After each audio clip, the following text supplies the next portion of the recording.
यारो Mumbai army rally भरती 2026 महाराष्ट्र तर पहा विद्यार्थी मित्रांनो, यारो मुंबई आर्मी रॅली भरतीत आज ग्राउंड झालं मुंब्रा ठाणे या APJ अब्दुल कलाम स्टेडियम या ठिकाणी यारो मुंबई आर्मी रॅली भरतीत आज ग्राउंड झाला आणि भरतीचा पहिला दिवस होता 20 जुलैला। आज भरती कशा प्रकारे झाली आणि काही विद्यार्थ्यांनी आज चुका केल्या तर त्यांना डायरेक्ट या ठिकाणी घरी पाठवण्यात आलं, तर विद्यार्थ्यांनी कोणत्या चुका केल्या होत्या की त्यांना या ठिकाणी घरी पाठवण्यात आलं आणि आपल्याला कोणकोणत्या गोष्टीचं लक्ष ठेवायचं, कोणकोणत्या चुकांनी करायच्या आहे आणि आज यारो मुंबई आर्मी रॅली भरतीच्या ग्राउंडच्या अंदरची प्रक्रिया कशा प्रकारे होते आणि त्याचबरोबर एका बॅचमध्ये किती विद्यार्थी रनिंगसाठी सोडले आणि एका बॅचमधून किती विद्यार्थी रनिंगमध्ये पास केले, ॲक्सिलेंटचे किती पोरं घेतले, सेकंड ग्रुपचे किती घेतले, तिसऱ्या ग्रुपचे किती घेतले, चौथ्या ग्रुपचे किती घेतले आणि 1600 मीटर रनिंगसाठी काय टाईम होता, ॲक्सिलेंटसाठी काय टाईम होता, सेकंड ग्रुपसाठी काय टाईम होता, थर्ड ग्रुपसाठी काय टाईम होता आणि चौथ्या ग्रुपसाठी काय टाईम होता, तर सर्व माहिती तुम्हाला सांगणार आहे। त्याचबरोबर जे या ठिकाणी उंची किती घेतला जात, छाती किती घेतला जात आहे, ग्राउंडच्या अंदरची प्रक्रिया, त्याचबरोबर कागदपत्र कोणकोणते आपल्याला लागत आहे,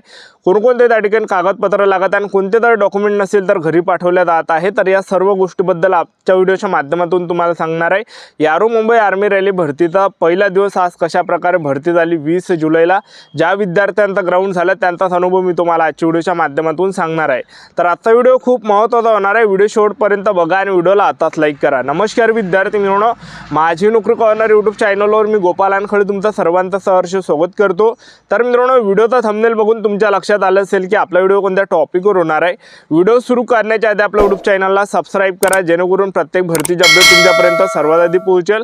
जास्त करून यारो मुंबई आर्मी रॅली भरतीबद्दल वेळोवेळी अपडेट मी तुम्हाला आपल्या यूट्यूब चॅनलच्या माध्यमातून देत असतो।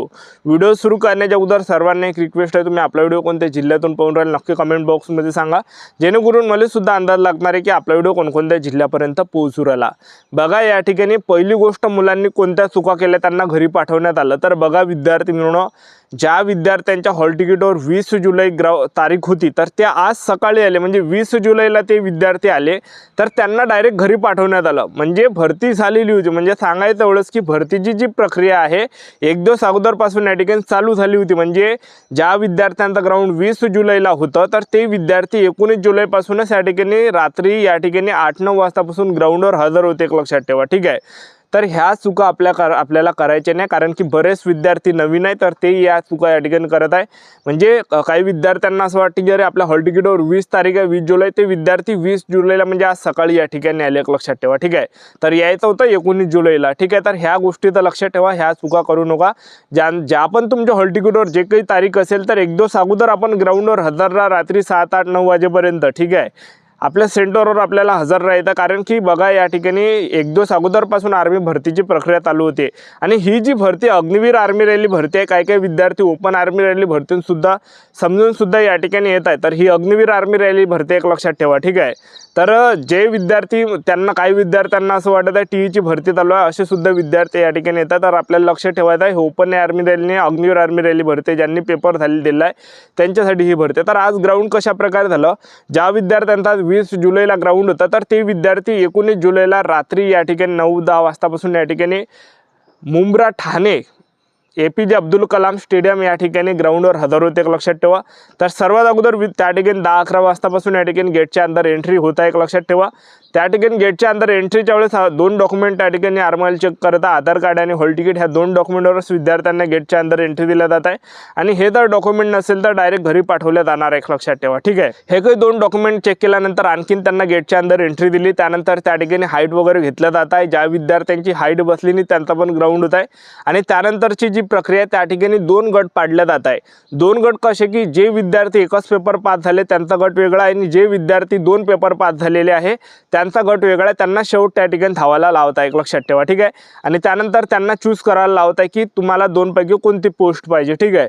अशा प्रकारे तिथली प्रक्रिया आहे आणि हे काही झाल्यानंतर गेटच्या अंदर एंट्री दिल्यानंतर विद्यार्थ्यांना बसून ठेवलं जात आहे त्या ठिकाणी आणि आर्मीवाले त्या ठिकाणी सूचना देत आहे की आपले डॉक्युमेंट बरोबर ठेवा, कोणासोबत बोलू नका, आपली एनर्जी वेस्ट करू नका आणि हे काही त्या ठिकाणी विद्यार्थ्यांना मोटिवेट या ठिकाणी करत आहे आर्मीवाले आणि हे सर्व सूचना वगैरे ते देत आहे, एक लक्षात ठेवा।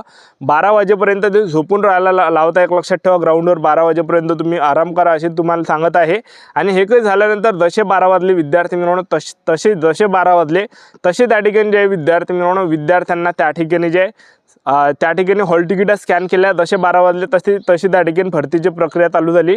हॉल तिकीट त्या ठिकाणी स्कॅन केल्या जात आहे. नॉर्मली गोष्ट आहे, ठीक आहे. आता हॉल तिकीट स्कॅन होते.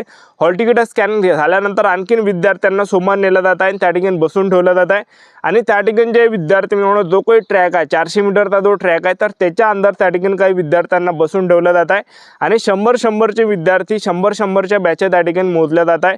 100-100च्या ज्या बॅच आहे तर त्या जे विद्यार्थी मिळवणं त्या ठिकाणी बसवल्या जात आहे आणि एक बॅच त्या ठिकाणी 100 विद्यार्थ्यांची एक बॅच उठत आणि त्या ठिकाणी ते धावण्यासाठी सोडत आहे. तर आज जे विद्यार्थी मिळवणं एका बॅचमध्ये 100 पोरं रनिंगसाठी सोडले आणि 100 पैकी जे विद्यार्थी रनिंगमध्ये पास केले, जवळपास 70 ते 75 विद्यार्थी या ठिकाणी रनिंगमध्ये पास केले. एक लक्षात ठेवा. तर ॲक्सिलेंटमध्ये जे आपण पास केले बघा विद्यार्थी मिळवणं, ॲक्सिलेंटमध्ये जवळपास 25च्या आसपास विद्यार्थी पास केले आणि सेकंड ग्रुपमध्ये जे विद्यार्थी मिळवणं या ठिकाणी 30 विद्यार्थी पास केले आणि तिसऱ्या ग्रुपमध्ये जे 9 विद्यार्थी होते आणि चौथ्या ग्रुपमध्ये सुद्धा 9 विद्यार्थी होते. एक लक्षात ठेवा. तर अशा प्रकारे या ठिकाणी 70 ते 75 विद्यार्थी रनिंगमध्ये पास केले आणि ॲक्सिलेंटसाठी काय टाईम भेटत आहे बघा विद्यार्थी मिळवणं. ॲक्सिलेंटसाठी 5 minute 10 second, 5 minute 20 second, 5 minute 30 सेकंडच्या अंदर या ठिकाणी ॲक्सिलेंटचे विद्यार्थी घेतला जात आहे. म्हणजे 5 मिनिट 30 सेकंडपर्यंत 5 मिनिट 30 सेकंडपर्यंत जर तुम्ही आले तर ॲक्सिलेंटमध्ये घेतला जात आहे.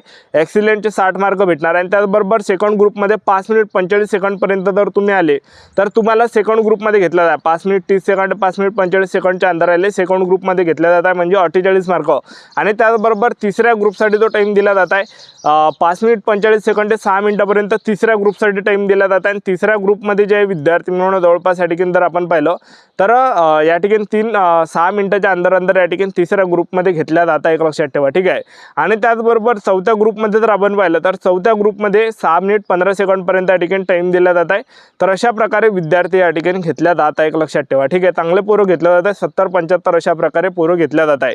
आणि हे काही झाल्यानंतर जे विद्यार्थी रनिंगमध्ये पास झाले त्यांना त्या ठिकाणी बसून ठेवलं जातं, त्यांच्या हातावर शिक्के वगैरे दिल्या जातात. आणि हे काही झाल्यानंतर विद्यार्थी मिळवणं त्या ठिकाणी जे विद्यार्थी रनिंगमध्ये कटले तर त्यांना तिथूनच बॅगा उचलायला लावतात आणि तिथून डायरेक्ट गेटच्या बाहेर त्या ठिकाणी काढल्या जातात मागून, ठीक आहे. तर अशा प्रकारे प्रक्रिया. आणि हे काही झाल्यानंतर ज्या विद्यार्थ्यांनी रनिंग काढली तर त्यांना लॉंग जम्पसाठी नेलं जातं. पहिले लॉंग जम्प झाल्यानंतर झिगझॅग घेतला जातं आणि झिगझॅग घेतल्यानंतर 10 पुलअप्स घेतल्या जात आहे. आणि हे काही झाल्यानंतर जे विद्यार्थ्यांची उंची त्या ठिकाणी मोजल्या जातात. 168 सेंटीमीटर उंची घेतल्या जात आहे. 168 सेंटीमीटरपेक्षा जर उंची जर तुमची कमी असेल तर तुम्हाला या ठिकाणी फेल केलं जातं, डायरेक्ट बाहेर केलं जातं. तुम्ही रनिंग काढून सुद्धा एक्सिलेंट किंवा सेकंड ग्रुपमध्ये. आणि त्याचबरोबर या ठिकाणी छाती 77-78 सेंटीमीटर घेतल्या जातात आणि फुगून 5 सेंटीमीटर घेतल्या जात आहे. आणि त्याचबरोबर वजन या ठिकाणी 50 किलोच्या वरती असलं पाहिजे. 50 किलोच्या जर खाली असेल तर फेल केलं जाणार आहे, अपात्र केलं जाणार आहे. तुम्ही रनिंग जरी एक्सिलेंटमध्ये काढले आणि वजन तुमचं 50 किलोच्या खाली असेल तर तुम्हाला अपात्र केलं जाणार आहे, बाहेर केलं जाणार आहे, ठीक आहे. त्यामुळे वजन आपलं 1 किलो वाढवा. या ठिकाणी कमी जरी असेल, एखादा डझन केळं न्या रनिंग झाल्यानंतर त्या ठिकाणी एखादा डझन केळं खा, पाणी प्या, तेवढं काही वजन आपलं वाढणार. एकच झाल्यानंतर विद्यार्थ्यांना डॉक्युमेंट व्हेरिफिकेशनची प्रक्रिया त्या ठिकाणी चालू होत आहे. रातभर डॉक्युमेंट व्हेरिफिकेशनची प्रक्रिया चालू आहे. विद्यार्थ्यांचे पहिले थंब घेतला जात आहे. थंब घेतल्यानंतर हॉल तिकीट झालं, आधार कार्ड झालं, त्याचबरोबर 10वीची मार्कशीट, 10वीचं बोर्ड सर्टिफिकेट, 12वीचं मार्कशीट, 12वीचं बोर्ड सर्टिफिकेट, TC त्याला शाळा सोडला दाखलासुद्धा म्हटलं जाते. शाळा सोडला दाखला जर नसेल तर कॉलेजमधलं बोनाफाईड न्या, कास्ट सर्टिफिकेट, डोमिशियल, त्याचबरोबर आपल्याला कॅरेक्टर सर्टिफिकेट लागत आहे पोलीस स्टेशनमधलं, ठीक आहे. आणि त्याचबरोबर अनमॅरिड सर्टिफिकेट आपल्याला लागत आहे. सरपंचाचा रहिवासी दाखला, पोलीस पाटलाचा रहिवासी दाखला आणि 50 फोटो सोबत नाही. ज्या दिवशी रनिंग काढली त्या दिवशी अर्धे फोटो लागत आहे आणि मेडिकलच्या दिवशी पण फोटो त्या ठिकाणी लागणार आहे. त्याचबरोबर जे आणखीन एवढे काही डॉक्युमेंट आपल्याला ओरिजिनल न्यायचे आणि प्रत्येकीचे 2-2 झेरॉक्ससुद्धा न्यायत. ओरिजिनल डॉक्युमेंट न्या आणि झेरॉक्स पण न्या, दोन्ही 2-2, ठीक आहे. आणि त्याचबरोबर नोटरीसुद्धा लागत आहे. नोटरी आपल्याला वकिलाच्या घरून करायची आहे. तहसीलमधली नोटरी चालणार नाही, वकिलाच्या घरी जायचं तिथून करून घ्यायची, नोटरी लागत. अशा प्रकारे प्रक्रिया. आपल्या यूट्यूब चॅनल सबस्क्राईब करून ठेवा, व्हिडिओ अपडेट देत राहा. याच्यासाठी थांबतो. व्हिडिओ नेक्स्ट व्हिडिओमध्ये जय